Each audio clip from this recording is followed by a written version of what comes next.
જય હિન્દ. નમસ્કાર મિત્રો. આપ સૌ જાણો છો કે 1962માં લુચ્ચા અને દગાબાજ ચીને ભારત પર હુમલો કરેલો. ત્યારબાદ 3 માસ થવા બાદ ભારત આ ઘાવ ભૂલવા માટે અને રૂટીન પ્રમાણેનો વ્યવહાર ચાલુ કરવા માટેનો પ્રયત્ન કરતું હતું. બરાબર આ જ સમયે લદ્દાખની આરપાર રેજાંગલા બાજુ બરફની ચાદરોમાં એક ભવ્ય ભૂતકાળ ધરબાયેલો હતો, જેનાથી કોઈ પણ વ્યક્તિ પરિચિત ન હતો. બરાબર આ જ સમયે ફેબ્રુઆરી 1963માં એક ભેડિયા એટલે કે ઘેટા ચારનારો વ્યક્તિ પહાડ ઉપર ઘેટા ચરાવતા ભૂલમાં રેજાંગલા પોસ્ટ સુધી પહોંચી જાય છે અને ત્યાં એમણે જોયું તેમની આંખો ફાટી જાય છે.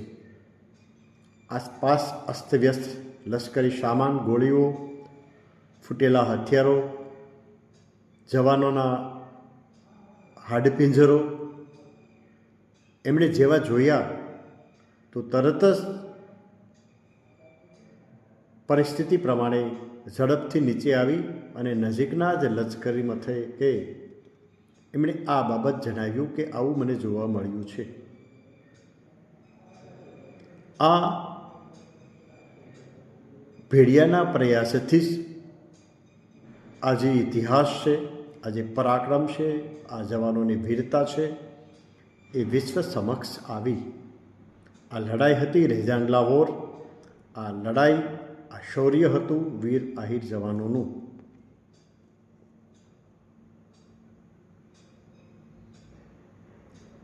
આ લડાઈમાં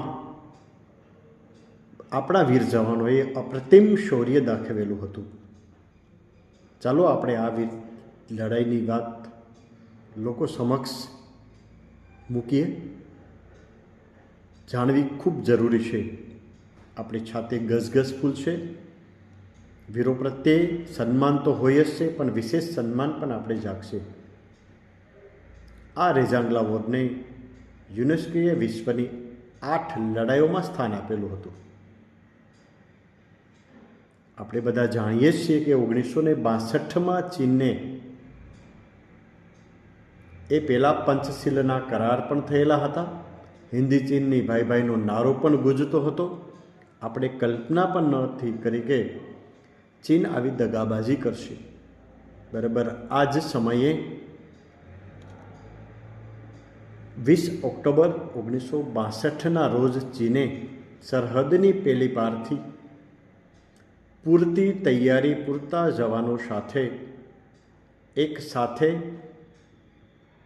લદ્દાખ સરહદથી અરુણાચલ પ્રદેશની સરહદ સુધી હિમાલયની પેલી પારથી એક સાથે દાવા મતલબ કે હુમલો કરી દીધો. એક સાથે આટલો બધો હુમલોનો સામનો કરતા ભારતની એવી કોઈ તૈયારી નથી કે એનો સામનો કરી શકે. એટલા માટે દરેક મોરચે આપણું લશ્કર પાછું હટવાની ફરજ પડતી હતી અને ચીન ઘણી બધી જમીનો ઉપર આગળ વધતું હતું. બરાબર આ જ સમયે ચીનની નજર ઉત્તર બાજુ લદ્દાખ ઉપર પડી, જ્યાં આવેલી શુશુલ ઘાટી ઉપર આવેલ શુશુલ એરસ્ટ્રીપ હતી. ત્યાં સુધી જો પહોંચી જાય તો લદ્દાખ ઉપર પણ કબજો કરી શકાય. એ હેતુથી ત્યાં રેજાંગલા પોસ્ટ આવેલી હતી. ત્યાં થઈ અને હુમલો કરવાની તૈયારીનો અણસાર ભારતીય લશ્કરને, ભારતીય સરકારને આવી જતા ત્યારબાદ બારામુલ્લા ખાતે આવેલી કુમાઉ રેજિમેન્ટની ચાર્લી કંપની હતી. એમાંની જે આહિર પલટન હતી, આહિર ટુકડી હતી, જેના મેજર ને લીડર શેતાનસિંહ ભાટી હતા, એમનું ટ્રાન્સફર કરી અને રેઝાંગલા પોસ્ટ ઉપર એમની નિમણૂક કરવામાં આવેલી હતી. આ બધા જવાનો, આ ટુકડીમાં આવેલા આહિર જવાનો મોટે ભાગે રેવાડી હરિયાણા વિસ્તારના હતા અને આહિર સમાજમાંથી આવતા હતા, જેથી આ જવાનોને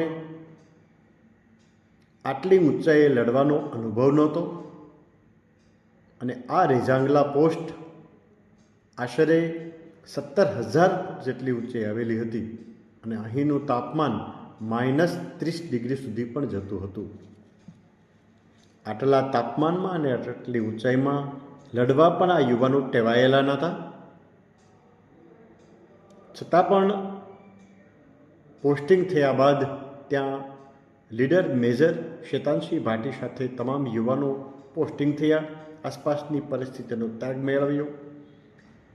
લશ્કરી સિસ્ટમ પ્રમાણે ત્યાં અલગ અલગ ટુકડીની નિમણૂક કરી, ફરજ સોંપી, આસપાસના વિસ્તારથી પરિચિત થયા અને શું શું કરી શકાય તેનો તાગ મેળવ્યો. પરંતુ આ ટુકડી પાસે અનુભવ તો નહોતો જ. હમણાં જ થોડા સમય પહેલાં જ આવેલા હતા. તેમની પાસે આ બરફનો સામનો કરી શકે, ઠંડીનો સામનો કરી શકે તેવા આધુનિક સારા કપડાં પણ નહોતા, બૂટ પણ નહોતા, એવા સારા ખોરાકની પણ પૂરતી સુવિધા નહોતી. હથિયારો પણ 303 રાઇફલ મહદઅંશે હતી. જે 303 રાઇફલ આવે છે એમાં એક રાઉન્ડ છોડી અને ફરી વખત તમારે પ્રક્રિયા કરવી પડે. ઓટોમેટિક હથિયાર નહોતા. થોડાક મોટર હતા, થોડાક હેન્ડ ગ્રેનેડ હતા, પણ પૂરતા કહેવાય એટલા શસ્ત્રો એમની પાસે નહોતા. આવી પરિસ્થિતિમાં ત્યાં પોસ્ટિંગ થયા બાદ આ જ સમયે ચીનનું લશ્કર ભારતીય સરહદે બીજા મોરચે લડાઈ ચાલુ હતી. રેડિયો દ્વારા મેસેજ મળતા, અલગ અલગ મોરચે લડાઈ થતી એના મેસેજ મળતા, સાંભળતા, પરંતુ અહીં અપાર શાંતિ લાગતી હતી. પરંતુ લશ્કરના જવાનો કોઈ પણ સમયે શાતિર હોય છે, તૈયાર હોય છે અને પોતાની તૈયારીમાં વ્યસ્ત જ હોય છે. હવે વાત આવી 17 નવેમ્બર 1962ની રાત્રિએ બરફનું ખૂબ મોટું તોફાન આવ્યું અને તોફાન પૂરું થયા બાદ અપાર શાંતિ હતી. આજ મોડી રાત્રિએ આ પરિસ્થિતિનો લાભ લઈ અને પૂર્વ તૈયારી સાથે રહેલા ચીને આ પોસ્ટ ઉપર હુમલો કરી જીતી અને ચુશુલ ઘાટી કબજે લેવાનો પ્રયાસ કર્યો. એમની તૈયારી અલગ અલગ લેયર ટાઈપ હતી. મતલબ કે એક સાથે લશ્કર ન મોકલતા, કારણ કે કેટલા સૈનિકો આપણી પાસે છે એમને ખબર નથી, કેવા હથિયારો છે ખબર નથી. એ જાણવા માટે થઈને અલગ અલગ ટુકડી મોકલી અને એનો કયાસ કાઢવા માટે થઈ અને એ ટાઈપની વ્યવસ્થા કરી. થોડીક હલચલ દેખાણી આપણા સૈનિકો તૈયાર થયા. એ દરમિયાન 3:30 વાગે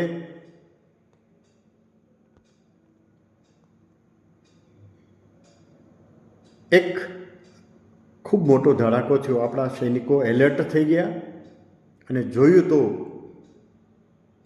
ચીની સૈનિકો ખૂબ મોટી સંખ્યામાં અલગ અલગ જગ્યાએ હથિયારો, વાહનો સાથે આ બાજુ સરહદ બાજુ આવતા દેખાણા.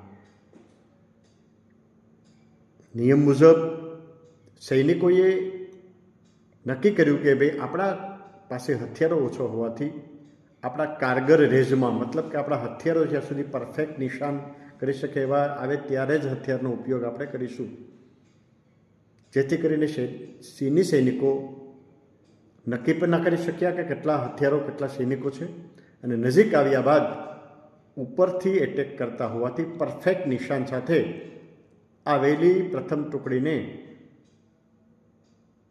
ઘણા બધા સૈનિકોને માર્યા અને બાકીની ટુકડી જતી રહી. શાંતિ થઈ ગઈ કે ભાઈ આપણે ટુકડી મોકલી દીધી. પરંતુ થોડા સમય બાદ ફરી વખત ટુકડી આવી અને એ જ તૈયારી સાથે ભારતીય સૈનિકોએ એનો સામનો કર્યો અને જતી રહી. ત્યારબાદ લીડર મેજર ચેતનસિંહ ભાટીએ આશંકા થઈ કે ચીન આ સ્થળે ફરી વખત હુમલો કરી શકે છે. એ તૈયારી સાથે નીચે સિનિયર ઓફિસરો સાથે રેડિયોથી વાતચીત કરી કે ભાઈ ચીન પૂર્વ તૈયારી સાથે આ રીતે એટેક કર્યો છે, હુમલો કર્યો છે, પૂર્વ તૈયારી સાથે આવેલ છે, હથિયારો સાથે આવેલા છે, આધુનિક વાહનો હથિયારો સાથે આવે છે, તો અમને વધારાની ટુકડી મળે એ માટે વિનંતી કરી, હથિયારો મળે તે માટે વિનંતી કરી. પરંતુ નીચેથી ત્યાં હથિયારો તાત્કાલિક પહોંચી શકાય એવી પરિસ્થિતિ જ નથી, કારણ કે દરેક મોરચે ભારતીય લશ્કર લડી રહ્યું હતું અને ખૂબ ઊંચા લેવલમાં પોસ્ટ આવેલી એટલે મદદ મળી શકે તેમ નથી.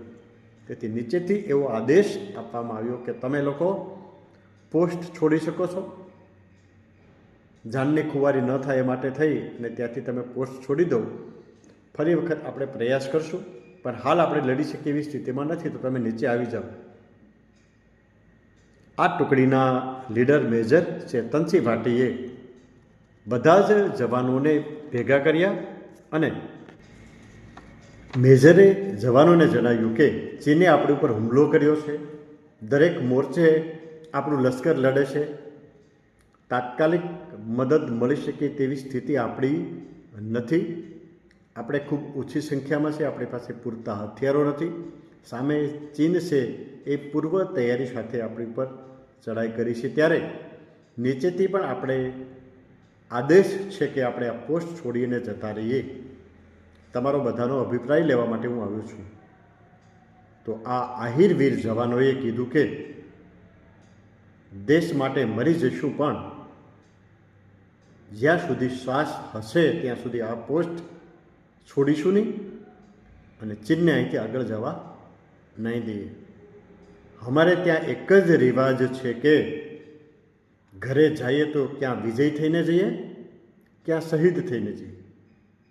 ભગોડા થઈને જવાનો અમારે ત્યાં રિવાજ નથી. જો ભગોડા થઈને જશું તો અમારો પરિવાર, માતા પિતા, પત્ની પણ નહીં સ્વીકારે, અમારો સમાજ પણ નહીં સ્વીકારે અને અમારું ગામ પણ અમને નહીં સ્વીકારે. માટે અમે ભાગવાના નથી. અમે છેલ્લા શ્વાસ સુધી લડીશું અને ચીનાઓને જ્યાં સુધી જીવશું ત્યાં સુધી અહીંથી આગળ નહીં જવા દઈએ. આ જ અપેક્ષા હતી પોતાના જવાનો પાસે મેજર ચેતનસિંહ ભાટીને.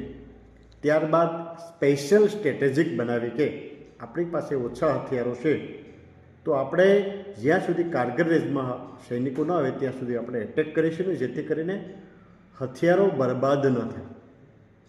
જ્યારે ચીનનો હેતુ એવો હતો કે અલગ અલગ ટુકડી વારાફરતી મોકલી અને વધુ હથિયાર નાશ કરવાનો હતો એમનો, જેથી કરીને બીજી કોઈ મદદ મળી શકે તેમ નહોતી, એને ખબર હતી. અને હથિયારો જેમ મને ઓછા થાય તો વિજય મેળવવામાં અનુકૂળ લાગે. એટલા માટે તેને સ્પેશિયલ સ્ટ્રેટેજિક બનાવી કે આપણે જરૂર પૂરતા જ હથિયારનો ઉપયોગ કરીશું. કારગર રેન્જમાં આવશે તો પરફેક્ટ ટાર્ગેટ સાથે જ એટેક કરીશું અને એટેક કર્યા બાદ જ્યારે નજીક સૈનિકો આવશે ત્યારે આપણે ગુથ્થમ ગુથ્થાની લડાઈ, મતલબ કે બોનેટથી જે રાઇફલની ઉપર છરાનો ભાગ હોય તેની સાથે જ આપણે સૈનિકો સાથે ઝઘડશું તો આપણે સફળ થઈશું. એવી સ્ટ્રેટેજિક બનાવી. એટલે ચીને જ્યારે ફરી વખત હુમલો કર્યો ત્યારે ટાર્ગેટમાં ખૂબ મોટી સંખ્યામાં હુમલો કર્યો, ખૂબ જ નુકસાન બી કર્યું, ભારતનું પણ ખૂબ નુકસાન કર્યું, ઘણા બધા સૈનિકો પણ શહીદ થયા. આ સમયે પણ ટાર્ગેટમાં જેટલા આવડા એમને પૂરા ટાર્ગેટ સાથે હથિયારોથી એમને મારી નાખ્યા, ડરાવ્યા અને ફરી વખત પણ ભાગી ગયા. હવે ધીરે ધીરે 6 વાગ્યા ઉપરાંતનો સમય પસાર થઈ ગયો, જવાળું થવા આવી ગયું. એ સમય સુધીમાં ચીનનું ઘણું બધું નુકસાન થઈ ગયું હતું. એ લોકોએ ધારા કરતાં વધારે સામનો ભારતીય પક્ષેથી થયેલો હતો. એને એટલી અપેક્ષા નથી. ચીનને એમ હતું કે આપણે જશું અને થોડા ઘણા લશ્કર હશે તો વારાફરતી જશું એટલે હથિયાર પણ ખૂટી જશે અને થોડાક હશે એમને મારી અથવા કેદી બનાવી અને આગળ વધી જશું. પણ એમને કલ્પના પણ નથી કે ભારતીય વીર જવાનો આટલી હદ સુધી પોતાના દેશ માટે, પોતાના રાષ્ટ્ર માટે પ્રદર્શન કરી શકે છે, વીરતા બતાવી શકે છે, એવી એમને કલ્પના પણ નહોતી. આ પ્રદર્શન ભારતીય વીર જવાનોએ, આહિર જવાનોએ કરી બતાવ્યું. હવે જ્યારે છેલ્લી વખત ચીનના જવાનો પૂરતા પ્રયાસ સાથે હવે એકદમ દેખી ગયા હતા કે ભાઈ ઓછા જવાનો છે, તો અલગ અલગ એંગલથી 3-4 જગ્યાએથી અલગ અલગ ટુકડી બનાવીને ધીરે ધીરે આ બાજુ ચીની સૈનિકો આવતા ગયા અને પૂર્વવ્રત તૈયારી સાથે પ્લાન પ્રમાણે જેટલા પણ નજીક આવતા ગયા એ બાદ જ એટેક કર્યો, જેથી કરીને હથિયારોની બચત થઈ શકે. અને અલગ અલગ એંગલથી નજીક આવતા ગયા એમ ઘણા બધા સૈનિકોને માર્યા. એમાંથી પણ મરત ખૂબ મોટી સંખ્યા હોવાથી એ લોકો મારતા, ડરતા ભારતીય લશ્કર સુધી પહોંચી ગઈ એમની અલગ અલગ ટુકડીઓ. જ્યારે પહોંચી ત્યારે એમનું ઘણું બધું નુકસાન થઈ ગયું હતું. સામે પક્ષે આપણું પણ નુકસાન હતું. પણ અત્યાર સુધી હાવી થયેલા ચીનની આ જ સમયે ભારતીય લશ્કરનો વારો આવ્યો કે એઓ જે ચાહતા હતા કે નજીક આવે ત્યારે હથિયાર એમની પાસે પણ ઓછા થઈ ગયા હતા, આપણી પાસે પણ હથિયાર ખૂબ ઓછા હતા. એ નીચેથી ઉપર આવતા હતા એટલે એમનું ખૂબ નુકસાન થયેલું હતું. ઘણું બધી મોરલ તૂટી ગયું હતું એમનું. છતાં પણ ખૂબ મોટી સંખ્યા હોવાથી બીજી ત્રીજી કેડરના હતા બધા પહોંચી ગયા અને એકદમ નજીક આવી અને હવે એમને એમ હતું કે હવે બસ એટલા થોડાક છે એમને મારીને આપણે આગળ જતા રહીશું. પણ એ થોડાકે જે વીર પરાક્રમ બતાવ્યું એ ચીનનાઓ આજની તારીખે પણ નહીં ભૂલી શક્યા હોય. એકદમ નજીક આવ્યા એટલે જે જોતું હતું એ પૂર્વ પ્લાન પ્રમાણે થયું. બોનેટ ફાઇટિંગથી આપણા જવાનો જેમાં માહેર હતા અને એ જે જવાનો હતા મોટાભાગે હરિયાણી રેવાડી વિસ્તારના હતા કે જેઓ મલ કુસ્તીમાં ખૂબ માહિર હતા. લગભગ દરેક ગામડામાં મલ કુસ્તીના અખાડા હતા. આજે પણ આપણે ખબર છે કે ઓલિમ્પિકમાં ખેલાડીઓ કુસ્તીમાં આવે છે એ વિસ્તારના હોય છે મોટે ભાગે. મલ કુસ્તીમાં ખૂબ માહિર હતા બધા અને ગુત્થાની લડાઈમાં ખૂબ જ ફાવી ગયા. ચીનના સૈનિકોને ખૂબ જ ડરાવી દીધા અને હથિયાર જેમની પાસે નહોતા અને એ લોકો હથિયાર કોઈ મરતા તો એમના હથિયાર પણ લઈ લેતા. એ રીતે બોનેટથી પણ એમને માર્યા. ઘણા મલવીરો હતા એમણે બથમાં નાખીને પણ એમને પછાડ્યા. ઘણા તાકાતવાળા સૈનિકો હતા આપણા, એમણે ચીનાઓને ઉપાડી અને નીચે ભટકાવીને પણ માર્યા. 2 ભાઈઓ, સગા ભાઈઓ હતા, એમાં નામ તો મને યાદ નથી, પરંતુ એમણે અપ્રતિમ શૌર્ય દાખવ્યું, વીરતા દાખવી. બિહામણું દ્રશ્ય ખડું થયું ચીના સૈનિકો સામે. 2 ભાઈઓએ 2 ચીનાઓ લઈને 2 હાથમાં એકને પકડી અને એમના માથા ભટકાવ્યા. જેમ તરબૂચ ફોડીએ એમના માથા ફોડી નાખ્યા. વિકરાળ સ્વરૂપ જેમ પિક્ચરમાં જોતા એવું વાસ્તવિક ચિત્ર ત્યાં ખડું થયું. ચીની સૈનિકો આ જોઈને ખૂબ જ ગભરાઈ ગયા, ખૂબ જ હતપ્રભ થઈ ગયા. આવી કલ્પના એમણે નથી કરેલી. ખૂબ મોટી સંખ્યામાં નુકસાન થયું. આપણી સામે આપણું પણ ખૂબ નુકસાન થયું અને એમાંથી ખૂબ મેરા લગભગ 1400 સૈનિકોની આસપાસ મારી નાખ્યા. આપણા 114 જવાનો મેજર સાથે શહીદ થયા. માત્ર 5 જવાનો બચ્યા. એમને આ લોકોએ પકડી લીધા છેલ્લે. એ પણ ઘવાયેલા હતા, ખૂબ ડરેલા હતા. આપણા જવાને કંઈ ગુમાવવાનું નહોતું, ઘવાયેલા તો હતા જ. એમને પકડીને લઈ જતા હતા. પણ જતાં આ લડાઈથી એ લોકો ખૂબ ગભરાઈ ગયા હતા. હકીકતમાં તો વિજેતા જ થયેલા હતા. હવે આપણું લશ્કર ત્યાં હતું નહીં, પણ એટલા બધા ગભરાઈ ગયા, ડઘાઈ ગયા કે એ લોકો આગળ ન વધી શક્યા. એમણે નિર્ણય પાછો જવાનો જ લીધો કે હવે આપણે આગળ જવું નથી. જવાની શક્તિમાન પણ નહોતા એ લોકો. 5 જણાને લઈ ગયા અને જતાં આપણા જે સૈનિકો છે એમની વીરતાના ખૂબ વખાણ કરાય. કારણ કે દરેક સૈનિકને ખબર હોય સૈનિકની ફરજ શું છે, સૈનિકની વીરતા શું છે, સૈનિકનું પરાક્રમ શું છે. ચીની સૈનિકોએ આપણા સૈનિકોના જે શબ પડ્યા હતા, મૃતદેહ પડ્યા હતા, ત્યાં એમની ઊંધી રાઇફલો ખૂંટાડી અને એની ઉપર ટોપી મૂકેલી, મતલબ કે સન્માન આપેલું. આવું જ્યારે આપણે ગયા ત્યારે આ બધું જોવા મળેલું. અને જે 5 જણા જે લઈ ગયા એમાંથી એક જણો જતાં જતાં જ ભાગીને નીચે આવવા સફળ રહ્યો. એવું કહેવાય છે કે એમને કૂતરો ત્યાં દેખાણો અને કૂતરો આગળ આગળ ચાલો અને એમની પાછળ પાછળ નીચે સુધી આવી ગયો. અને બીજા જે વધ્યા હતા એ લોકો પણ કોઈને કોઈ રીતે સામેના લશ્કરના હાથમાંથી છટકીને, છટકા એટલા માટે હોય કારણ કે પેલા લોકો પણ લડવાના મૂડમાં નહોતા, ખૂબ ડરેલા હતા. એટલે કદાચ કંઈક ચૂક રહી હોય એટલે એમના હાથમાંથી છોડાવીને નીચે ભાગી ગયા હતા. 5 નીચે આવી ગયા. અને થોડાક જ દિવસમાં, 2 કે 3 દિવસમાં જ ચીનના સૈનિકોએ આપણી લડાઈનું, આપણા સૈનિકોના પરાક્રમનું, એમના પ્રભાવનું, એમની વીરતાનું જે વર્ણન કર્યું અને એટલા બધા ડરી ગયા હતા કે ચીને બિનશરતી સીઝ ફાયર કર્યું, યુદ્ધ અટકાવી દીધું. અને જે બચેલા સૈનિકો નીચે પહોંચ્યા ત્યારે કીધું કે ભાઈ ત્યાં અમે ખૂબ સારી રીતે લડ્યા, ચીનને ભગાડી દીધું, અમારા લીધે જ આ યુદ્ધ અટકાવ્યું છે, અમે એટલા મારી નાખ્યા, અમે એટલા બધા શહીદ થઈ ગયા. પણ એની વાત માનવી રીતે કોઈ માનવા જેવી નથી. એટલે 2-4 ઓફિસરોએ સ્વીકાર્યું કે ભાઈ હશે, પણ બીજા કોઈ માન્યા નહીં કે ના, આ લોકો ભાગીને વહી આવ્યા હશે, કારણ કે આપણે જ આદેશ આપેલો. બીજા બધા કદાચ શહીદ થઈ ગયા હોય અથવા ચીનાઓ એમની સાથે લઈ ગયા હોય યુદ્ધ કેદી તરીકે, અને આ લોકો ભાગીને આવ્યા એટલે એમને પૂરું માન સન્માન ન મળ્યું. એમના વિરુદ્ધમાં ખાતાકીય તપાસ પણ કરવામાં આવી, ઇન્ક્વાયરી પણ બેસાડવામાં આવી. અને જ્યારે ઘરે ગયા આ લોકો ત્યારે એમના પરિવારે પણ એમને ન સ્વીકાર્યા, એમના સમાજે પણ ન સ્વીકાર્યા, એમને ગામમાં પણ રહેવા ન દીધા. ગામની બહાર એમને રહેવું પડ્યું. અને એમના સંતાનોને શાળામાં ભણતા ત્યાંથી પણ કાઢી મૂકવામાં આવેલા, કારણ કે કીધું કે તમે ભગડા છો, તમે કેવી વાત માનવા તૈયાર નથી. પરંતુ શરૂઆતમાં જ વાત કીધી એમ,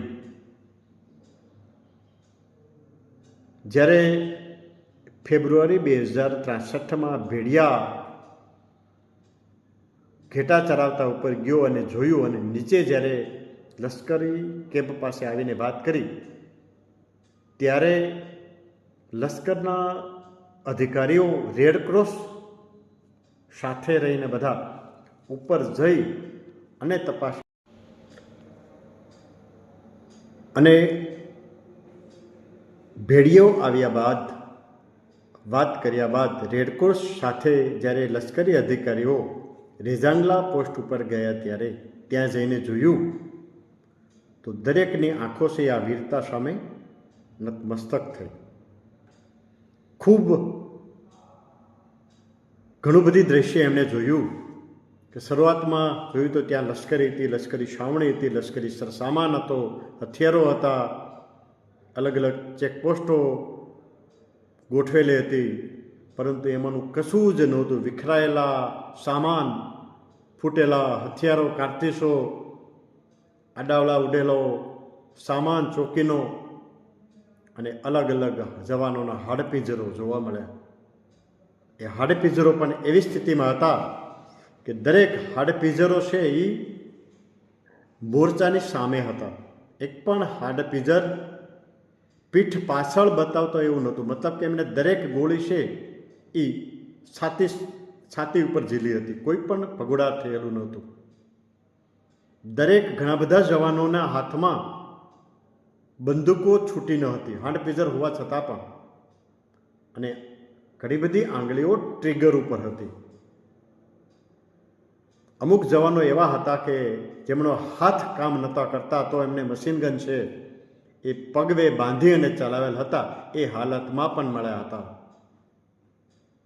જ્યારે હથિયાર કાઢવાનો કોશિશ કરીને તો હથિયાર પણ એના હાડપિંજરમાંથી નીકળ્યા નહોતા. એવા પણ જવાનો હતા કે જે અમુક જવાનો સારવાર માટે પણ હોય છે, નર્સિંગનું કામ કરતા હોય, એમના હાથમાં સિરિંજ હતી, પાટાપિંડી પણ હતી. છેલ્લી ઘડી સુધી સારવાર કરતા હાડપિંજરો પણ જોવા મળ્યા હતા. મતલબ કે આ લડાઈ લશ્કરનો જે સિદ્ધાંત હોય, ઉસૂલ હોય, છેલ્લી ગોળી, અંતિમ શ્વાસ તક, અંતિમ જવાન તક યુદ્ધ લડના ચાહીએ.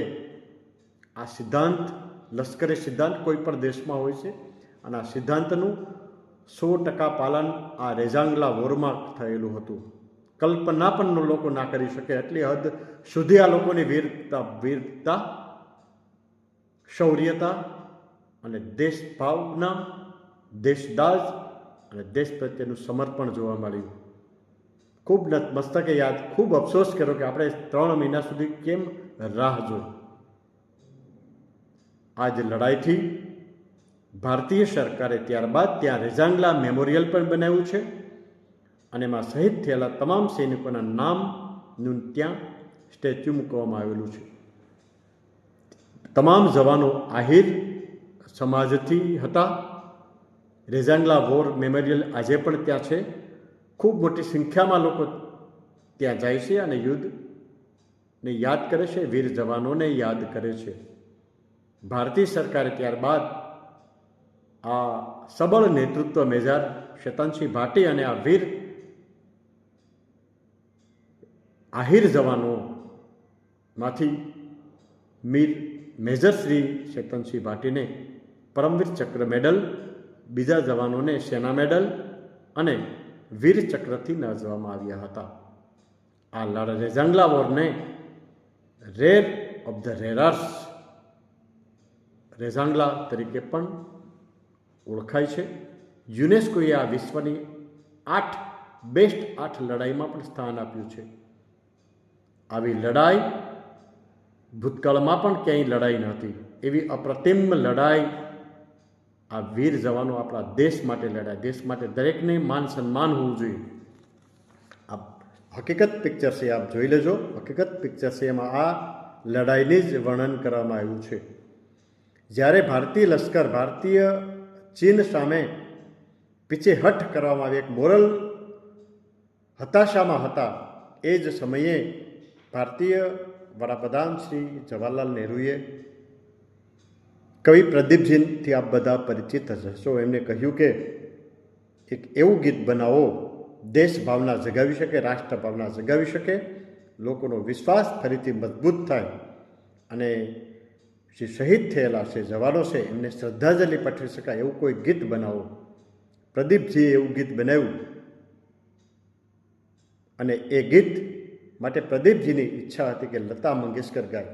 લતા મંગેશકરને જ્યારે કહ્યું કે આ ગીત તમારે ગાવાનું છે, તો લતા મંગેશકરજીએ ના પાડી કે ભાઈ મારી પાસે એટલો બધો રિયાઝ કરવાનો તાત્કાલિક સમય નથી અને 26મી જાન્યુઆરીના રોજ દિલ્હી ખાતે ગાવાનું હતું.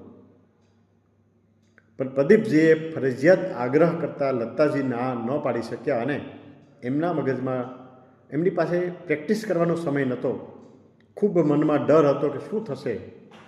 અને એ જ્યારે ગીત ત્યાં ગાયું, એ ગીત હતું એ મેરે વતન કે લોગો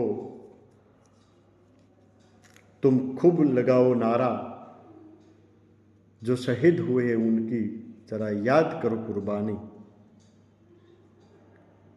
આ ગીત છે એ જ્યારે પંડિત જવાહરલાલ નહેરુની સામે ગાવામાં આવ્યું ત્યારે એ પણ રડી પડ્યાનું વાત આપણે બધા જાણતા જ છીએ. આ ગીતના શબ્દો જોઈએ તો મેં જે કથા કીધી એમને ભી મળતા આવશે. જબ ઘાયલ હુઆ હિમાલય ખતરો મેં પડી આઝાદી. હિમાલય જ્યારે ઘાયલ મતલબ કે એની ઉપર એટેક થયો હતો, આઝાદી ખતરામાં પડી હતી. જબ તકથી સાંસ લડે વો ફિર અપની લાશ બિછા દી. જ્યાં સુધી શ્વાસ એના શરીરમાં હતો ત્યાં સુધી લડ્યા અને પછી પોતાની લાશ છે એ બિછાવી દીધી. સંગીન પે ઘર કર માથા સો ગયે અમર બલિદાની जो शहीद हुए हैं उनकी जरा याद करो कुर्बानी. जब देश में थी दिवाली वो खेल रहे थे होली. 18 નવેમ્બર એટલે દિવાળીનો સમય હતો, ત્યારે સમગ્ર દેશ ફટાકડા ફોડી અને દિવાળી ઉજવી રહ્યો હતો. ત્યારે જ આ સૈનિકો દુશ્મન દેશના સૈનિકો સાથે હોળી ખેલી રહ્યા હતા, લોહીની હોળી ખેલી રહ્યા હતા. જબ હમ બેઠે થે ઘરો મેં वो खेल रहे थे जोली जो जेल रहे थे गोली. આપણે જ્યારે ઘરમાં બેઠા હતા ત્યારે લોકો ગોળી ઝીલી રહ્યા હતા. થી ખૂન સે લથપથ કાયા ફિર ભી બંદૂક ઉઠાયા. આખું જે શરીર છે એ લથપથ કૂદતી હતું ત્યારે બંદૂક ઉઠાવી, 10-10 કો એકને મારા, ફિર ગયે હોશ ગવા કે. એક જણાએ 10-10ને માર્યા. આ ગીત તમે સાંભળતા હશો. એમાં પેલા બે ભાઈની મેં વાત કરી. એક જણાએ 10-10ને માર્યા. કારણ કે ત્યારે 1700ની આસપાસ સૈનિકોને માર્યા આપણા 114 જવાનો, આપણા 120 જવાનોએ. તો જ આ હિસાબ બરાબર થાય. એક જણાએ 10-10ને માર્યા. જબ અંત સમય આયા તો કહ ગયે અબ હમ મરતે હે. જ્યારે અંત સમય આવ્યો ત્યારે એમણે કીધું કે હવે અમે મરીએ છીએ. ખુશ રહના દેશ કે પ્યારો, અબ હમ તો સફર કરતે. હે મારા દેશવાસીઓ, તમે ખુશ રહેજો.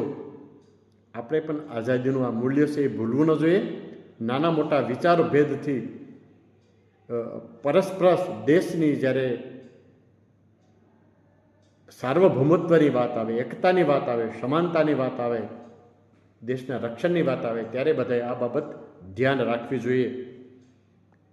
મને એક વાતનો અફસોસ છે કે આ ગીત પ્રદીપજીએ ગાયું હોવા છતાં પણ એમાં શબ્દો આવે છે કોઈ શીખ, કોઈ જાટ મરાઠા, કોઈ ગુરખા, કોઈ મદ્રાસી. આ શબ્દોમાં આહિર તરીકેનું નામ ક્યાંય આવતું નથી. આ યુદ્ધને સમર્પિત ગીત સ્પેશિયલ બનાવવા આવેલ હોવા છતાં પણ એની પાછળ શું હોય એ નથી ખબર, એટલે નથી કરતો. પણ કંઈક તો હશે જ.